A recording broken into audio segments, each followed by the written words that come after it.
जो मैथ्स वाला में आपका वेलकम है। आज हम कुछ डिस्कस करेंगे रूट्स का जोड़, मतलब रूट को हम कैसे जोड़ते हैं, कैसे माइनस करते हैं, सब्ट्रैक्ट करते हैं और कैसे मल्टीप्लाई एंड डिवाइड कैसे करते हैं।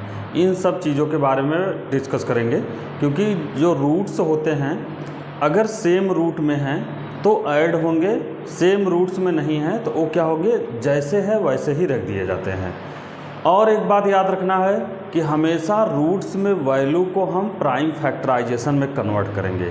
जैसे सपोज कंपोजिट नंबर दिया है तो कंपोजिट नंबर को हम प्राइम नंबर में बदलेंगे और फिर सॉल्व करेंगे। ओके, तो रूट के अंदर कभी भी अगर कोई कंपोजिट नंबर है, कोई नंबर्स है, तो उसको हम क्या करेंगे, प्राइम नंबर में बदलेंगे। ओके, फैक्टराइजेशन करके प्राइम नंबर में बदलेंगे। चलिए आइए देखते हैं। ये रूट का जोड़ है बच्चों।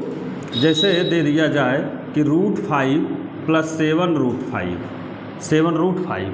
देखो रूट में दोनों वैल्यू सेम है, और जब रूट में दोनों वैल्यू सेम होती है तो वैल्यू क्या होता है, ऐड हो जाता है। तो 7 और 1 8√5 आ जाएगा, 8√5 आ जाएगा। यही आंसर है। ये रूट का क्या है, ये रूट का योग है या जोड़ है, या रूट का हम क्या कर रहे हैं, प्लस कर रहे हैं। जैसे दे दिया जाए 15√3 + 7√24, या ऐसे कह लो 18। ओके, ये कह लो 18 कह लो, है ना।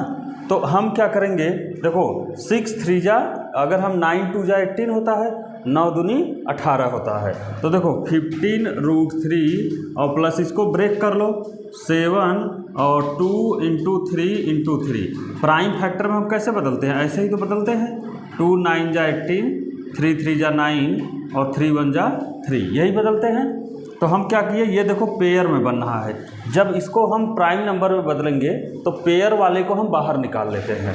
ओके, तो क्या हो जाएगा 15√3 और प्लस 7 × 3√2। तो यहाँ पर रूट जो वैल्यू है वो सेम नहीं है बच्चों।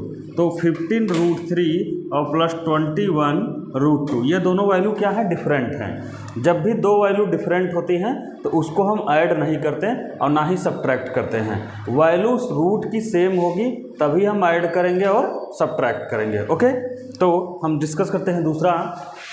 नेक्स्ट है, यहाँ पर कुछ क्वेश्चन दिया है। ये देखो क्वेश्चन दिया √5 + 4√5। तो इसको कैसे सॉल्व करेंगे, √5 + 4√5। ये दोनों वैल्यू रूट में सेम है, और जब भी रूट में वैल्यू सेम होती है तो क्या हो जाता है, ऐड हो जाता है। तो 4 और 1 कितना हो जाएगा, 5√5, ये आ जाएगा। नेक्स्ट है 3√5, यहाँ पर नेक्स्ट है 12√12 और प्लस 2√3। तो मैं बोला हूँ कि हमेशा नंबर्स को प्राइम नंबर में बदलते हैं। तो इस नंबर को किस में बदलेंगे, प्राइम नंबर में फैक्टराइजेशन करेंगे। तो फैक्टराइजेशन करेंगे, क्या आ जाएगा, 2 × 2 × 3। देखो 2 2 जा 4 3 जा 12 और 2 × √3, 2 दूनी 4 और 4 3 12, यह आ जाएगा। ओके, पेयर को हम बाहर निकालें। देखो ये पेयर में है तो पेयर में बाहर निकालेंगे 2√3 और प्लस 2√3। दोनों रूट में वैल्यू सेम है, तो जब भी रूट में वैल्यू सेम होता है तो क्या हो जाता है, ऐड हो जाता है। तो यह आ जाएगा 2 + 2 4√3। कितना आ जाएगा, 4√3, यही आंसर होगा। तो हमेशा बस एक बात का ध्यान रखना है कि रूट में वैल्यू ऐड करते समय या सब्ट्रैक्ट करते समय यदि रूट की वैल्यू सेम है तभी वो ऐड होगा और सब्ट्रैक्ट होगा। अगर वैल्यू सेम नहीं है तो जैसे आप राइट किए हैं बिल्कुल वैसे ही छोड़ देंगे। आप ना तो उसको सब्ट्रैक्ट करिए और ना ही ऐड करिए। ओके, जैसे अगर कहा जाए कि 15√3 और प्लस 7√2, तो यहाँ पर देखो रूट का वैल्यू डिफरेंट है, यहाँ √3 है, यहाँ √2 है। जब भी रूट की वैल्यू डिफरेंट होती है तो जैसे है वैसे हम छोड़ देते हैं, वैसे ही लिखे रहने देते हैं। ना तो हम यहाँ पर ऐड नहीं कर सकते। 15 7 22 हो जाएगा, मतलब 15 और 7 जोड़ेंगे 22 हो जाएगा। ऐसा कुछ नहीं करना है, आपको जैसे है वैसे छोड़ देंगे। ओके, चलिए नेक्स्ट हम सब्ट्रैक्शन की तरफ चलते हैं। आई थिंक सबको प्लस समझ में आ गया होगा। सब्ट्रैक्शन करते समय सबसे पहले हमें ये ध्यान देना है कि रूट की वैल्यू कंपोजिट नंबर में है या प्राइम नंबर में है। यदि कंपोजिट नंबर में है तो उसको हम प्राइम नंबर में बदल लेंगे। ओके, जैसे अगर कहा जाए कि 7√3 माइनस 2√7, 2√7, तो देखो यहाँ रूट की वैल्यू क्या है, डिफरेंट है। यहाँ 2√7 है, यहाँ 7√3 है। जब रूट की वैल्यू डिफरेंट होती है तो उसमें कुछ नहीं करना है, जैसे है वैसे ही छोड़ देना है। ओके, तो मतलब इसका आंसर यही आएगा, 7√3 माइनस 2√7, बिल्कुल यही आएगा। ओके, लेकिन रूट की वैल्यू अगर सेम हो, जैसे अगर कहा जाए 12√9 और 12√11 माइनस 10 यहाँ पर हम से 4 रख ले, 4√11। ओके, क्या कर रख लिया, 12√11 माइनस 4√11। तो यहाँ की रूट की वैल्यू सेम है, तो जब भी रूट की वैल्यू सेम होता है तो हम क्या करते हैं, उसको सब्ट्रैक्ट कर लेते हैं। 12 में से मतलब 12 में से 4 जब घटाएंगे तो कितना आ जाएगा, 8 आएगा और √11 आएगा। यही आंसर होगा, यही क्या होगा, आंसर होगा 8√11। ओके, चलिए नेक्स्ट क्वेश्चन की तरफ चलते हैं। जैसे दे दे कि 4 रूट और यहाँ पर दे दे 24, यहाँ पर क्या दे दे 24 माइनस 6 यहाँ पर 6√27, ये दे दे 27, 6√27 दे दिया और 4√24। तो हम इस कंपोजिट नंबर को प्राइम नंबर में बदलेंगे। ओके, तो कंपोजिट नंबर में यहाँ देखो कितना आ रहा है, 8 3 जा, इसको प्राइम नंबर में बदलो तो 4 फैक्टर कर लेंगे इसका, 2 × 2 × 3 × 3, 3 2 जा 6 2 जा 12, 12 2 जा, यहाँ 2 × 3 कर लेंगे, 2 2 जा 4 2 जा 8 3 जा 12, 2 दूनी 4 दूनी 8 3 24। ओके, माइनस 6, 27 का भी कर लेंगे, 3 × 3 × 3। तो देखो 3 3 पेयर में है, जो जो पेयर में होता है उसको हम बाहर निकाल लेते हैं। तो 2 बाहर निकलेगा तो 4 2 जा 8 रूट, ये 3 2 जा 6 आ जाएगा, 3 दूनी 6 माइनस यहाँ देखो 3 बाहर निकल जाएगा तो 6 3 जा 18 और ये √3 आ जाएगा। तो यहाँ बच्चों रूट की वैल्यू डिफरेंट है, क्योंकि हम यहाँ पेयर नहीं, सिर्फ पेयर बाहर निकाल सकते हैं, इसको बाहर नहीं निकाल सकते हैं। ओके, तो जिसको हम बाहर नहीं निकाल सकते उसको हम मल्टीप्लाई करके एज इट इज़ लिख लेते हैं। तो ये आ जाएगा 18√3 और ये आ जाएगा 8√6। मतलब ये क्या हो जाएगा, आपका जैसे है वैसे राइट कर देंगे, क्योंकि इसमें रूट की वैल्यू डिफरेंट है, इसलिए हम ऐसे छोड़ देंगे। ओके, चलिए नेक्स्ट क्वेश्चन की तरफ हम मल्टीप्लिकेशन की तरफ चलते हैं। मल्टीप्लिकेशन बहुत ही आसान होता है बच्चों। जैसे कहा जाए √8 × √2, √8 × √2, जब भी रूट की वैल्यू डिफरेंट है तो हम क्या करेंगे, उसको मल्टीप्लाई कर लेंगे।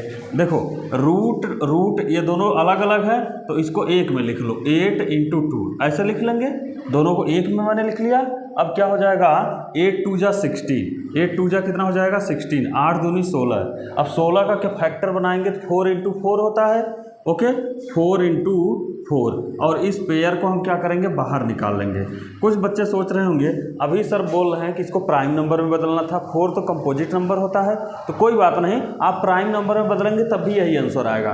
देखिए कैसे होगा, 2 × 2 × 2 × 2, एक पेयर ही निकलेगा, एक पेयर ही, तो 2 2 जा 4, 2 2 जा 4, अब बाहर आएगा तो 4 ही आएगा। देखो इसको बदलेंगे 4 × 4 तो इसको 4 ही आएगा।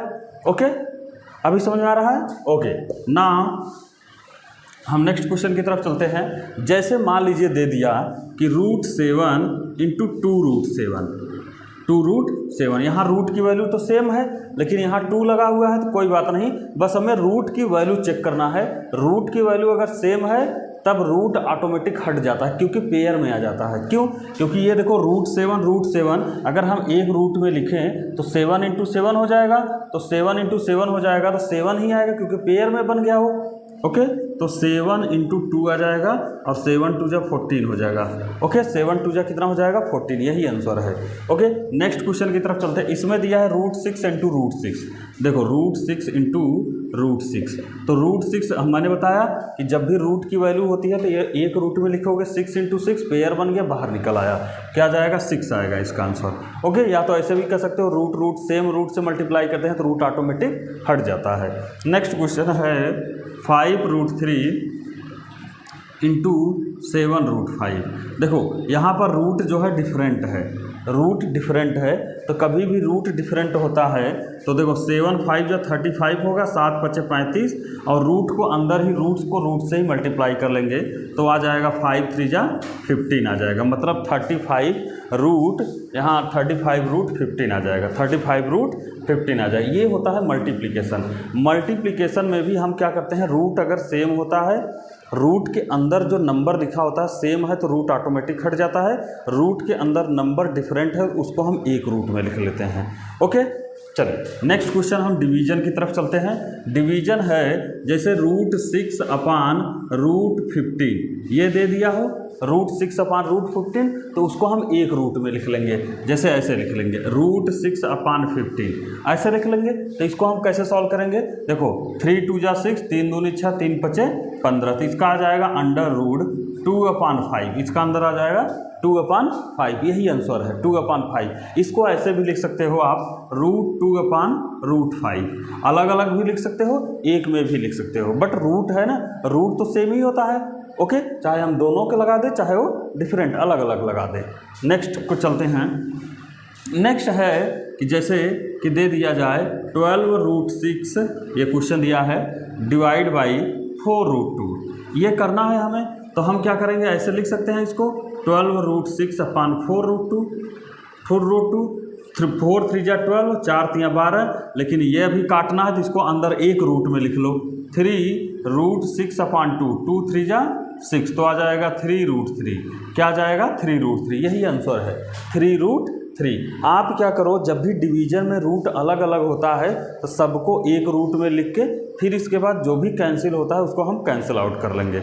ओके, चलिए नेक्स्ट क्वेश्चन की तरफ चलते हैं। नेक्स्ट क्वेश्चन है कि 9√15 डिवाइड बाई 3√5, ये है 9√15 डिवाइड बाई 3√5, तो इसको आ जाएगा 9√15/3√5। ओके, 3√5, तो 3 3 जा 9, और इसको एक रूट में लिख लो 3√15/5, 5 3 जा 15, तो इसका आंसर आ जाएगा 3√3, यही आंसर होगा 3√3, यही आंसर होगा। मतलब ये निकल रहा है कि जब भी रूट में सेम वैल्यू होती है तो रूट क्या होता है, हट जाता है। ओके, कट जाएगा जब मल्टीप्लाई करते हैं। अगर डिवाइड हो रहा है तो रूट में अगर सेम वैल्यू है तो कट जाएगा। ओके, जैसे अगर मैं ये कह दूं कि 7 15√11 डिवाइड बाई 30√11, ये कह दूं। अब इसको सॉल्व करना है तो इसको सॉल्व करने के लिए 15√11 डिवाइड बाई 30√11, ये आ जाएगा √11 कट जाएगा। क्यों? क्योंकि रूट की वैल्यू जो है वो सेम है, और 15 1 जा 15, 15 2 जा 13, 15 का नम 15, 15 दूना 30, तो आ जाएगा 1/2, और यहाँ रूट कट गया तो क्या वैल्यू आ जाएगी 1/2, यही वैल्यू है। ओके, यही रूट का एडिशन है, रूट का सब्ट्रैक्शन है, रूट का मल्टीप्लिकेशन और रूट का डिवीजन है। तो हमने चारों डिस्कस कर लिया, रूट का योग क्या होता है, और रूट का घटाना क्या होता है, रूट का गुणा क्या होता है, और रूट का भाग क्या होता है। ओके बच्चों, वीडियो अच्छी लग रही है तो वीडियो को लाइक कर दें, और चैनल पर अगर फर्स्ट टाइम आए हैं तो चैनल को सब्सक्राइब कर लें, जिससे कि आप लेटेस्ट जो अपडेट आती है वो आपको मिल सके। Okay, thank you.